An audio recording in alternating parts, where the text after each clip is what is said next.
Welcome to Dark Crime Stage. Bersama saya Setia akan membawakan cerita kriminal dan kisah sedih dari dalam dan luar negeri. Jangan lupa untuk subscribe.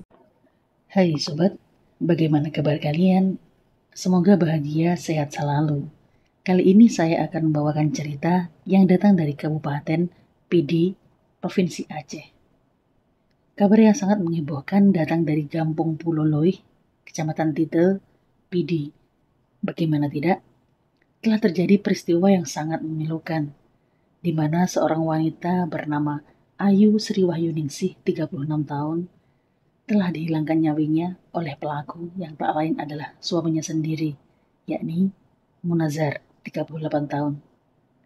Lalu, apa motif pelaku melakukan aksi kejinya? Dan bagaimana kronologi selengkapnya? Pada hari Kamis tanggal 11 Januari tahun 2024, telah terjadi aksi keji suami menghilangkan nyawi sang istri. Aksi tersebut terjadi di rumah kontrakan tempat pasangan suami istri tersebut menetap, yakni di Kampung Pulo, Kecamatan Tite, PD. Kapolres PD AKBP Imam Asfali mengatakan kejadian tersebut bermula ketika Munazar meminta istrinya untuk melakukan video call dengan pria yang selama ini dicurigai menjadi orang ketiga dalam rumah tangga mereka. Dia meminta sang istri untuk melakukan screenshot agar dia bisa mencari dan mengenali wajah pria tersebut. Namun, korban tidak menghiraukan dan malah menolak perintah tersangka, ujar Pak Kapolres pada Kamis 25 Januari tahun 2024. Munazar bercerita kepada polisi bahwa istrinya takut akan terjadi pertengkaran antara suami dengan pria tersebut.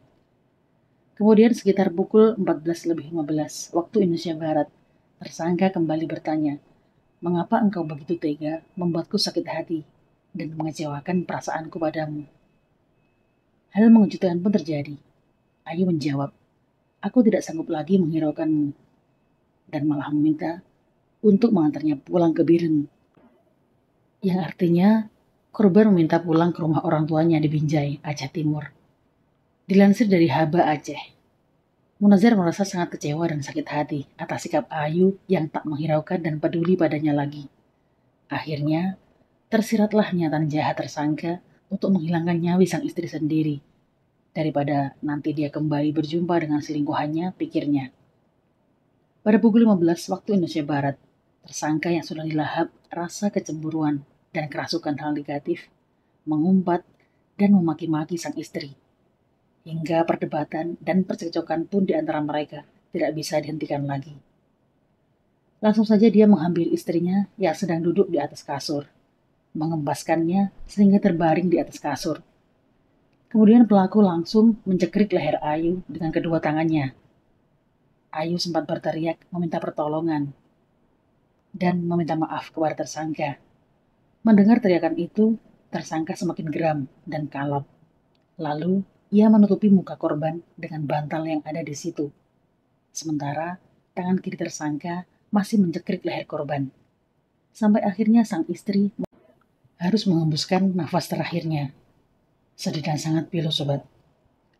Selang beberapa waktu, tersangka kemudian memindahkan jasad korban ke kamar tengah. Disembunyikannya di sana agar tidak diketahui oleh anak mereka yang baru berumur belasan tahun. Pada pukul 16 waktu Indonesia Barat, anak mereka baru pulang dari aktivitas sorenya, yaitu mengaji. Namun, tersangka menyuruhnya untuk menginap di rumah wawaknya dan melarangnya melewati kamar tengah atau kamar mandi. Tersangka masih terengah-engah seperti tidak percaya atas apa yang sudah ia lakukan. Ia termenung dan berpikir sejenak, apa yang harus ia lakukan. Kemudian selepas maghrib, sekitar pukul 18 waktu Indonesia Barat, tersangka pergi ke sebuah toko bangunan.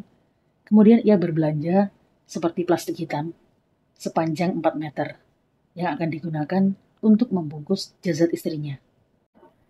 Bahkan di malam harinya, ia masih tidur bersama jasad korban. Ia mengaku masih sangat cinta dan menyesal. Keesokan harinya, di tanggal 12 Januari tahun 2024, sekitar pukul 8.30 waktu Indonesia Barat, tersangka keluar untuk membeli 3 karung goni plastik. Kemudian, ia gunakan untuk merapatkan jasad korban. Kemudian tersangka segera menggali sebuah lubang di kamar belakang dan menguburkan jasad istrinya di sana. Lalu tersangka kabur ke daerah Medan dengan menggadaikan motornya seharga Rp500.000. Awal kasus ini terungkap setelah anak mereka, HN, 17 tahun, menanyakan keberadaan sang ibu kepada bapaknya. Tersangka menjawab, "Ibumu pulang ke Binjai." Namun HN curiga dan tidak percaya kepada sang ayah, karena ayahnya melarang saat ia mau masuk kamar tengah dan kamar mandi.